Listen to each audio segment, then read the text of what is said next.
Welcome to தமிழன் recipe. இன்றைக்கி நம்ம என்ன பார்க்க போகிறோன்னா, இட்லி தோசைக்கு ஒரு சூப்பரான சைட் டிஷ்ஷுங்க.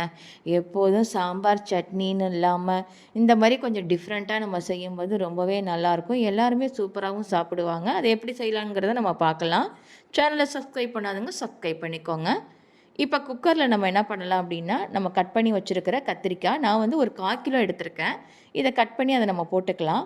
அது கூட வந்து தக்காளி, வெங்காயம், பெரிய வெங்காயம், சின்ன வெங்காயம் இருந்தாலும் போட்டுக்கலாம். பச்சை மிளகாய் 2, இது எல்லாத்தையும் நம்ம போட்டுட்டு 3 கிளாஸ் வந்து தண்ணி விட்டுக்கோங்க.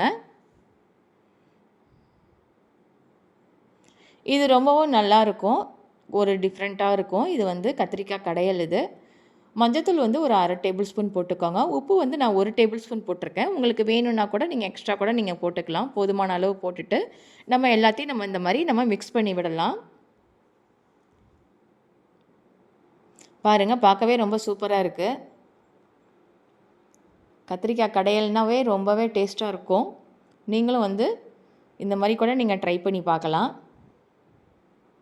இப்போ நம்ம என்ன பண்ண போகிறோம் அப்படின்னா, குக்கர் மூடியை போட்டு மூடி ஒரு 3 விசில் நம்ம விட்டுக்கலாம்.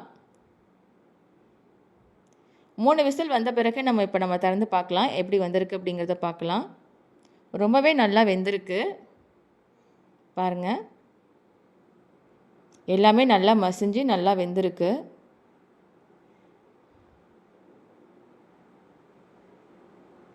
இப்போ நம்ம என்ன பண்ண போகிறோம் அப்படின்னா, கரண்டியால் இன்னும் நல்லா மசிச்சு விடலாம்.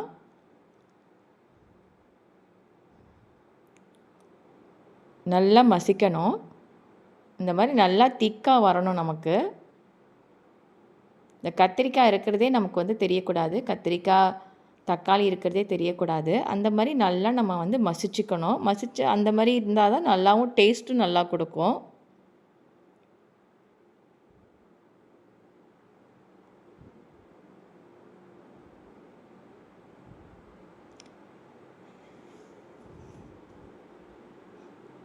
பாருங்கள், நல்லா மசிஞ்சிருச்சு.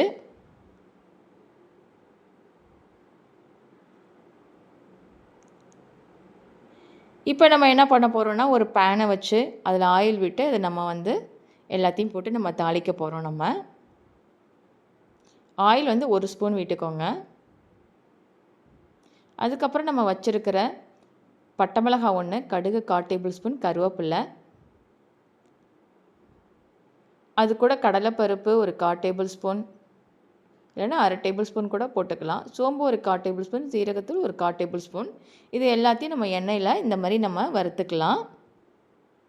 இந்த மாதிரி நல்லா வறுத்து வந்ததும் நம்ம கடைஞ்சி வச்சுருக்கிற அந்த கத்திரிக்காய் கடையலை இது கூட நம்ம வந்து மிக்ஸ் பண்ணிக்கலாம். இப்போ இதை நம்ம தாளிச்சாச்சு. இது நல்லா நம்ம வந்து கிளறி விடலாம். பார்க்கவே ரொம்ப சூப்பராக இருக்கும், டேஸ்ட்டாகவும் இருக்கும்.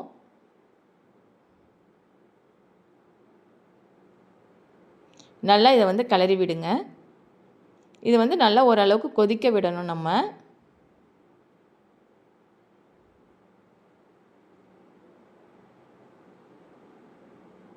நல்லா கொதிச்சு வருது. அடிப்பிடிக்காத அளவுக்கு இந்த மாதிரி நல்லா நம்ம கிளறி விட்டுக்கலாம். நம்ம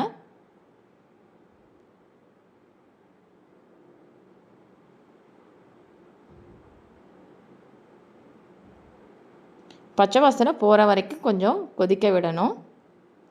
இப்போ நம்ம என்ன பண்ணலாம் அப்படின்னா, கொத்தமல்லி இலை இருக்கு இல்லையா, அதை கட் பண்ணி இது மேலே வந்து நம்ம இப்படி தூவிக்கலாம். நம்ம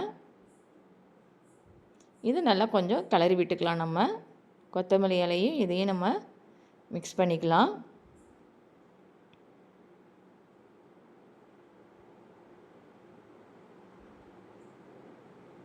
கத்திரிக்காய் கடையில் வந்து இப்போ நமக்கு ரெடி ஆயிடுச்சு. சூப்பராக ரெடி ஆயிடுச்சு. இது இட்லி தோசைக்கு ரொம்பவே நல்லாயிருக்கும். சாதத்துக்கும் கூட நம்ம யூஸ் பண்ணிக்கலாம். பாருங்கள், நல்லா கொதிச்சு வருது.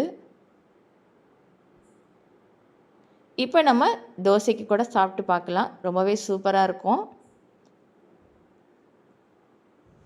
இதை நீங்களும் ட்ரை பண்ணி பாருங்கள். பிடிச்சிருந்தால் லைக் பண்ணுங்கள், ஷேர் பண்ணுங்கள், சப்ஸ்கிரைப் பண்ணுங்கள்.